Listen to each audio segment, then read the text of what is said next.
Welcome back ناظرین. کل کی ایک بڑی خبر خط کے ساتھ علی امین گنڈاپور صاحب کی دو خبریں وہ بھی تھی کہ 80% معاملات ایک دفعہ طے پا گئے تھے, 90% معاملات ایک دفعہ طے پا گئے تھے. ایونچولی تو پھر تحریک انصاف کے معاملات بھی اسٹیبلشمنٹ سے طے پائیں گے تو معاملات آگے چلیں گے. جی ثاقب, میں ابھی نا دو تین چیزوں پہ بات کرتی ہوں, اس میں آٹومیٹکلی اس کا آنسر بھی آ جائے گا. پہلی تو بات جو ابھی جنرل قیوم صدیقی صاحب کہہ رہے تھے کہ جو پارٹیز ہیں جنرل عبد القیوم صاحب, قیوم صدیقی صاحب ہمارے کورٹ رپورٹر ہیں. جنرل عبد القیوم صاحب, جنرل عبد القیوم صاحب, قیوم صدیقی صاحب ہمارے کورٹ رپورٹر ہیں. Okay sorry. تو وہ ان کی طرف سے جب یہ کہا گیا کہ جی اینٹی اسٹیبلشمنٹ ہو جاتی ہیں جماعتیں اپوزیشن میں آ کے, کیونکہ یہ نیریٹو جو ہے اس کو ایک سیل کیا جاتا ہے اپنی کیمپین میں, تو یہ تو میرا خیال ہے پھر اسٹیبلشمنٹ کے لیے بھی سوچنے کی بات ہے کہ جب ان کے خلاف کوئی نیریٹو بنایا جاتا ہے تو وہ پبلک کو کیوں پسند آتا ہے. یہ سوچنے کی بات ہے کہ آخر ایسی جب بات کرتا ہے کوئی سیاستدان جس میں وہ اسٹیبلشمنٹ کے اوپر تنقید کر رہا ہوتا ہے, تو پبلک اس کو کیوں سراہتی ہے, اس کے ساتھ جا کے کیوں کھڑی ہو جاتی ہے. تو یہ اسٹیبلشمنٹ کے سوچنے کا مقام ہے. دوسری جو بات آپ نے کی کہ جو پارٹیز ہیں یہ جا کے ان اسٹیبلشمنٹ کے ساتھ بات چیت کرتی ہیں, اقتدار کرتی ہیں, ایک سپیس جو ابھی جنرل صاحب بھی بات کر رہے تھے کہ یہ ایک سپیس جو ہے وہ کریٹ ہو جاتی ہے. تو اس کی بھی دو وجوہات ہیں. جہاں اس میں ان سیاسی پارٹیز کا یہ قصور ہے کہ یہ ان کا اپنا لالچ اور اقتدار کا جو ایک شوق ہوتا ہے اس کی وجہ سے یہ اس طرف جاتے ہیں شارٹ کٹ کے لیے. تو وہیں اس کی ایک اور وجہ بھی ہے, وہ یہ کہ یہ سمجھتی ہیں یہ سیاسی جماعتیں کہ جناب چونکہ یہ ہمارے ملک کی ایک ریئلٹی ہے کہ جب تک ہمیں وہاں سے قبولیت نہیں ملے گی تو ہم مقبول بھی ہوں تو ہمیں اقتدار میں نہیں آنے دیا جائے گا, جو کہ ہم نے دیکھا بھی ابھی 8 فروری 2024 کے الیکشن میں. تو پھر وہ کیا کریں, اس لیے وہ آج تک بھی اسٹیبلشمنٹ کے ساتھ معاملات کو طے کرنے کی کوشش کرتی رہی ہیں اور اسی تھرو وہ آتی رہی ہے کہ اگر وہاں سے معاملات سیٹل رہیں گے تو پھر ہی ہم اقتدار تک پہنچ سکیں گے, ورنہ نہیں پہنچ سکیں گے. جو آپ نے ابھی بھی بات کی نا اسٹیبلشمنٹ کی اور علی امین گنڈاپور صاحب کے معاملات کی, ویسے تو مجھے اس بات پہ بھی بڑی حیرت ہے کہ علی امین پتہ نہیں کون سی 99% کامیابی کی بات کر رہے ہیں, کیونکہ ہم نے تو آنورڈز یہ دیکھا ہے کہ جناب اس 99% کامیابی کے بعد عمران خان اور ان کی بیگم کو 14 سال اور 7 سال قید کی سزا سنائی گئی. اس کے بعد ہم نے دیکھا کہ چونکہ یہ نظر آ رہا تھا کہ اسلام آباد ہائی کورٹ میں سزائیں برقرار نہیں رہ رہی, تو لہٰذا اسلام آباد ہائی کورٹ میں نئے ججز بھی آ گئے. اب ان کے چیف جسٹس بھی چونکہ اب سپریم کورٹ جانے والے ہیں تو اس کے لیے بھی ارینجمنٹ کیا جا رہا. تو مجھے نہیں پتا کہ یہ کون سی سوچ میں تبدیلی نظر آئی ہے علی امین گنڈاپور صاحب کو, جس کے اوپر وہ یہ کہہ رہے ہیں کہ جی 99% معاملات طے پا گئے. ادھر تو ابھی بھی تھرو آؤٹ ہم دیکھ رہے ہیں کہ ایسی چیزیں پیکنگ چل رہی کہ آگے وہاں سے کیسے روکنا ہے, وہاں سے راستہ کیسے بند کرنا ہے, یہاں سے کیسے جو ہے ان کو دبانا ہے. تو میں تو ابھی تک یہی دیکھ رہی ہوں. آخر میں صرف میں ایک چیز بات کروں گی, ابھی جو جنرل صاحب بات کرتے تھے رسپانسبلٹی کی, اصل پرابلم ہی یہ ہے کہ جب کوئی وزیر اعظم رسپانسبلٹی لینے لگتا ہے, جب وہ اپنے آپ کو واقعتاً وزیر اعظم سمجھ کے کہتا ہے کہ بھائی میں نے کام کرنا ہے, میری ہے, وہیں سے تو اصل پرابلم شروع ہوتا ہے, وہیں سے تو اصل جھگڑا شروع ہوتا ہے. جب تک کہ وہ سر جھکا کے چلتا رہے تو پھر تک تو سب کچھ ٹھیک رہتا ہے, پھر کوئی ایشو نہیں ہوتا.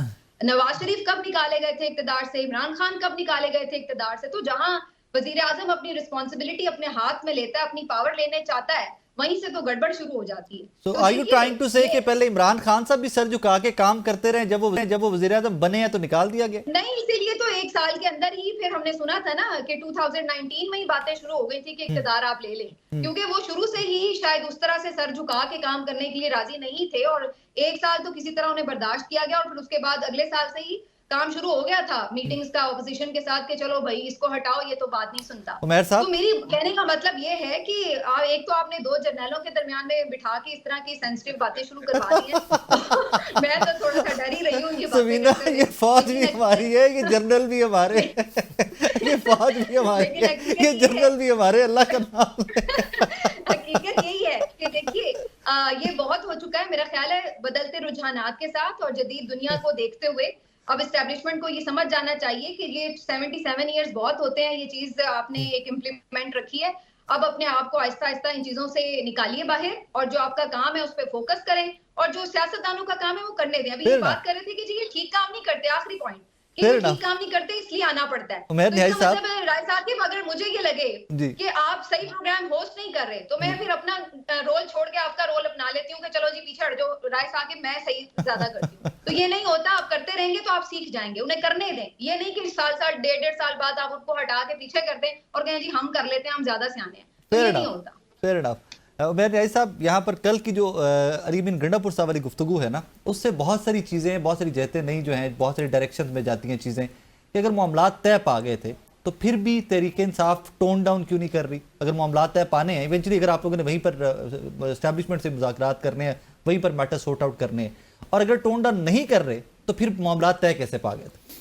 دیکھیں اب دو ڈیفرنٹ طرح کے سوال ہیں، مگر بنیادی طور پہ دیکھیں معاملات اس طرف ہے ہی نہیں. بنیادی طور پہ بار بار سوال کس چیز کا ہو رہا ہے کہ دیکھیں جو عمران خان صاحب جس طرف اشارہ کر رہے ہیں کہ دیکھیں آپ کو ایک عام بندے کی چوری نظر آتی ہے، بڑے کی چوری نہیں نظر آتی، ایک غریب کی انکروچمنٹ آپ کو نظر آتی ہے، ایک دکاندار کا چھجا آپ کو نظر آتا ہے، مگر جو آئین پہ انکروچمنٹ ہے وہ کسی کو نہیں نظر آتی. یہ خالی اسٹیبلشمنٹ کا مسئلہ نہیں ہے، یہ ہمارے نظام کا مسئلہ ہے. دیکھیں عدلیہ بھی کیا عدلیہ کو نہیں نظر آتی، کیا دوسرے